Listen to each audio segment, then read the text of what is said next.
मैं हूं सुदेश, चलिए आज की ताजा खबरों को जानते हैं।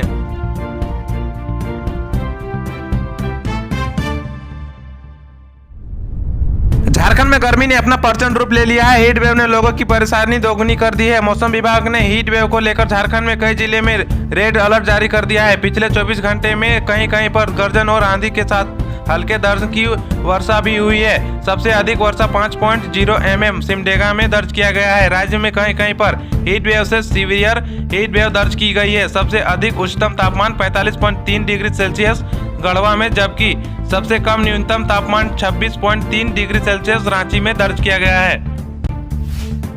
राज्य सरकार एक बार फिर सरकारी विभागों में बहाली की प्रक्रिया तेज करेगी। मुख्यमंत्री चंपा सोरेन ने मंगलवार को मंत्री और वरीय अधिकारियों के साथ विभागों की समीक्षा बैठक के बाद कहा है कि चुनाव आचार संहिता के कारण रिक्त को भरने को लेकर नियुक्ति प्रक्रिया बाधित थी। अब बहाली की प्रक्रिया आरंभ हो गई। 26,000 शिक्षकों की बहाली राज्य सरकार करेगी। इसके अलावा पुलिस और उत्पाद विभाग में सिपाहियों की नियुक्ति करेगी। राज्य के प्रारंभिक विद्यालय में कार्यरत 28,945 शिक्षकों को अगले माह टैब मिलने की संभावना है। झारखंड शिक्षा परियोजना परिषद ने शिक्षकों को नए टैब देने के लिए एक बार फिर टेंडर प्रक्रिया शुरू की है, जो अंतिम चरण में है। चुनाव में झामुमो एवं आंसू का हौस उड़ाने वाले झारखंडी भाषा संघर्ष समिति के अध्यक्ष जयराम महतो ने नई राजनीतिक पार्टी बनाई है। उनकी पार्टी का नाम झारखंड लोकतांत्रिक क्रांतिकारी मोर्चा होगा। अपनी राजनीतिक पार्टी की मान्यता के लिए जयराम महतो ने चुनाव आयोग को आवेदन दिया है। विधानसभा चुनाव के पूर्व एक और झारखंडी नामाधारी पार्टी के रूप में झारखंड लोकतांत्रिक क्रांतिकारी मोर्चा के मैदान में उतारेगी। जयराम महतो अपनी इस बार राजनीतिक पार्टी से झारखंड विधानसभा चुनाव में 50 से अधिक सीटों पर प्रत्याशी उतारेंगे।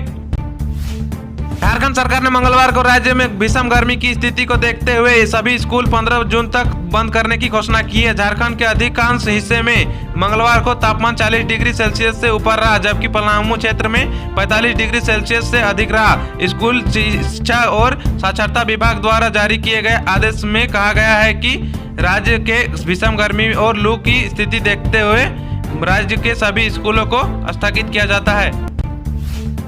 झारखंड मंत्रालय में मंगलवार को मुख्यमंत्री चंपा सोरेन ने राज्य की विधि व्यवस्था, अपराध व उग्रवाद नियंत्रण, अवैध खनन, मादक पदार्थ, शराब तस्करी के विरुद्ध हो रही कार्रवाई तथा वन उत्पाद और भू और राजस्व से जुड़े मामलों की उच्च स्तरीय से समीक्षा की। राज्यपाल और झारखंड के पूर्व मुख्यमंत्री रघुवर दास ने ओडिशा के राजभवन में भी अपनी छाप छोड़ी है। वे राजभवन में प्रभु जगन्नाथ मंदिर बनवा रहे हैं। यह मंदिर राजभवन के लॉन एरिया में तैयार किया जा रहा है।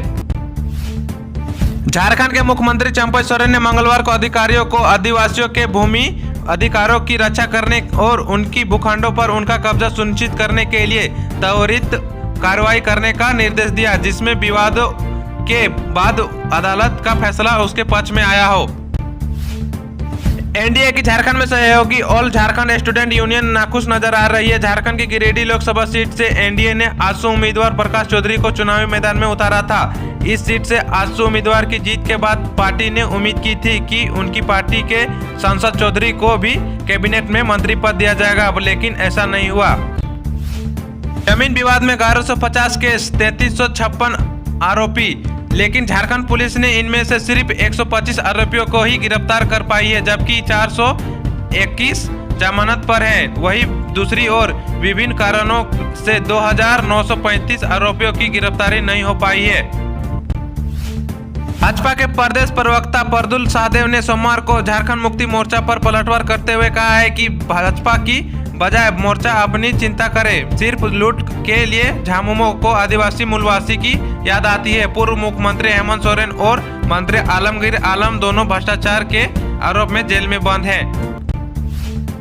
झारखंड में टेंडर कमीशन घोटाले में जेल में बंद राज्य के मंत्री आलमगीर आलम ने मंत्रिमंडल से इस्तीफा दे दिया है। मुख्यमंत्री के नाम भेजे गए अपने त्याग पत्र में उन्होंने लिखा है कि राज्य मंत्रिमंडल मंत्री पद से मैं इस्तीफा दे रहा हूं।